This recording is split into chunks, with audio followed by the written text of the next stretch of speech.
آسمان اور تارے چمک رہے. میں نے عرض کی یا رسول اللہ آپ کے غلاموں میں سے کوئی ایسا غلام بھی ہے جس کے ان ستاروں جتنے جناب نیکیاں ہوں؟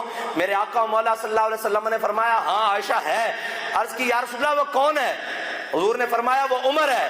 انہوں نے کہا یا رسول اللہ میری خواہش تو تھی کہ وہ ابو بکر ہوتے. فرمایا اے عائشہ عمر تو خود ابو بکر کی نیکیوں میں سے ایک نیکی ہے. یہ مقام ہے حضرت فاروق اعظم کا. اور فرمایا کہ عمر تو خود جناب ابو بکر کی نیکیوں میں سے ایک نیکی ہے. اور جب حضرت فاروق اعظم نے کہا نا کہ عمارت بدل دو تو انہوں نے کہا جناب مدینہ خالی ہو جائے گا. حضرت جناب سیدنا صدیق اکبر نے جو الفاظ فرمائے, فرمایا اگر مدینہ خالی ہوتا ہے جنگل کے درندے آئیں ابو بکر کو ٹانگ سے پکڑیں, یا اندر پردے دار جو عورتیں بیٹھی ہیں ان کو ٹانگ سے پکڑ کے گھسیٹ کے جنگل کی طرف لے جائیں, لشکر اسامہ اسی طرح روانہ ہوگا جس طرح میرے آقا مولا نے فرمایا ہے.